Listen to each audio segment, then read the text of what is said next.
Bonjour Pierre Pelouzet, vous êtes le médiateur des entreprises. Pouvez-vous nous éclairer sur le rôle du médiateur et ses domaines d'intervention? Oui, bonjour à tous et à tous. Le rôle du médiateur des entreprises, c'est, j'allais dire tout simplement, de renforcer la confiance entre les acteurs économiques. Toutes ces entreprises, tous ces acteurs publics qui travaillent ensemble, parfois de manière très fluide, mais parfois dans la difficulté. Et c'est là où nous pouvons intervenir ou essayer de faire changer les choses. D'abord avec un service de médiation, c'est un service public de médiation qui est à la disposition de tous les acteurs de l'économie pour les aider en cas de tension sur des sujets comme les retards de paiement, les ruptures de contrat, la propriété intellectuelle ou les relations entre bailleurs et locataires et tout un tas d'autres sujets. Donc, n'hésitez pas à saisir le médiateur des entreprises. Nous sommes présents, encore une fois, partout sur le territoire. Et puis, bien sûr aussi, autant nous venons en pompier, en médiation, autant nous essayons aussi de venir en anticipateur avec d'autres outils, comme notamment le parcours national des achats responsables, où nous poussons les entreprises et les acteurs publics vers des actions d'achat bien plus responsables pour essayer d'éviter justement toutes les difficultés que nous voyons en médiation. Alors justement, Pierre, notre thématique de la journée est l'évolution de la relation entre acheteurs publics et fournisseurs. Quelle vision portez-vous sur cette relation actuellement et pour les années à venir? C'est une relation qui a bien évolué. Ça fait 10 ans maintenant que je suis médiateur des entreprises, donc je peux voir un petit peu l'évolution. Je le vois aussi au travers de l'Observatoire des achats responsables que je préside. Ce sont des notions qui balbutiaient il y a 10 ans. Des meilleures relations avec ses fournisseurs, les achats responsables, tout ça commençait. Et on a vu petit à petit une prise de conscience de plus en plus forte, de plus en plus formidable, qui a été encore boostée peut-être par la crise, qui nous a montré les limites et aussi les avantages d'une relation équilibrée. Et tout ça fait que j'ai beaucoup d'espoir pour l'avenir, même si le constat, et encore, on le voit au travers de nos médiations, on le voit encore au travers de ce qui nous remonte des entreprises et du terrain, il y a encore un grand chemin à faire, mais on en a parcouru un sacré bout de chemin. Donc, soyons heureux de ce qu'on a fait, mais ne relâchons pas notre effort, nos énergies. Il faut aller encore plus loin.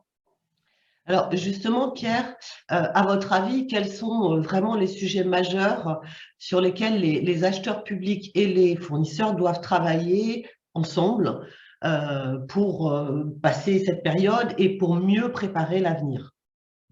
Alors, on a vécu des choses très différentes sur les 2 dernières années.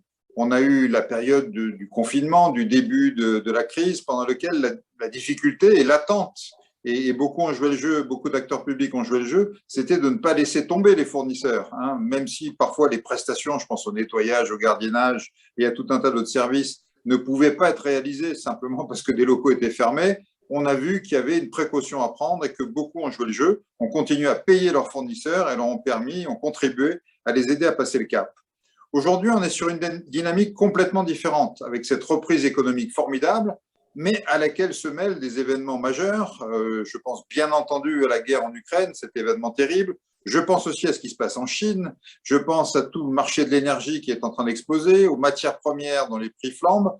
Et tout ça pousse aussi à avoir des relations nouvelles, responsables, intelligentes entre les acteurs publics et les entreprises, parce que si on ne le joue pas collectif, si on ne joue pas solidaire, si on ne joue pas le dialogue, on va faire des dégâts, ce qui serait malheureux dans une période de reprise, mais une période de reprise peut aussi faire des dégâts parce qu'elle demande beaucoup de tension sur les besoins en fonds de roulement. Et là, il faut que chacun soit vigilant et joue bien le jeu. Merci Pierre. Le médiateur porte un parcours national des achats responsables dont vous avez parlé dans l'introduction. On va en reparler sur notre table ronde de 15 heures, avec notamment l'intervention de Laurent Denoux. Que pourriez-vous dire, Pierre, en quelques mots, aux acheteurs publics et aux fournisseurs qui nous écoutent, puisqu'aujourd'hui, nous avons un parterre d'acheteurs publics et de fournisseurs, pour les convaincre d'entrer dans cette démarche?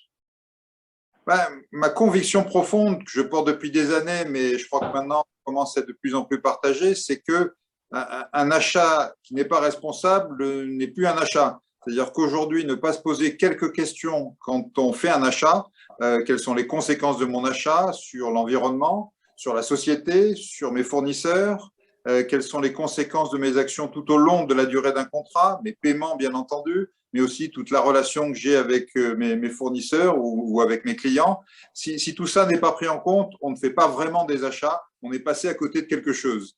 Si sur cette base-là que nous avons, il y a un peu plus de 10 ans, créé la charte sur relations fournisseurs et achats responsables, c'est sur cette base-là que nous avons ensuite créé le label qui porte le même nom. C'est sur cette base-là maintenant que nous lançons depuis quelques mois ce parcours national qui a pour vocation de vous accompagner. C'est-à-dire, on comprend bien que ce n'est pas toujours évident de rentrer dans ce monde des achats responsables, qu'on soit une entreprise petite ou grande ou qu'on soit un acteur public. Le but est de vous y faire rentrer, d'abord par la charte, qui est un premier pas, avec un outil d'autodiagnostic qui va vous aider à faire un peu le point sur là où vous en êtes, et puis par tout un tas d'aides, des documents qui peuvent vous aider, des échanges qui peuvent vous aider aussi, des réunions qui peuvent vous aider, tout ça pour vous amener progressivement jusqu'au label et faire en sorte que vous rentriez dans cette grande communauté maintenant des acheteurs responsables dans lequel on aimerait que tout le monde puisse rentrer. C'est toute l'ambition des années qui sont devant nous. Je vous remercie beaucoup, Pierre. Et puis, merci d'avoir fait cette introduction. Et nous retrouverons tout au long de la journée cette notion de relation responsable entre un acheteur et un fournisseur. Et en fin de journée, le parcours dont Pierre vient de parler. Merci beaucoup, Pierre. Merci, bonne journée à toutes et à tous. Merci. Au revoir.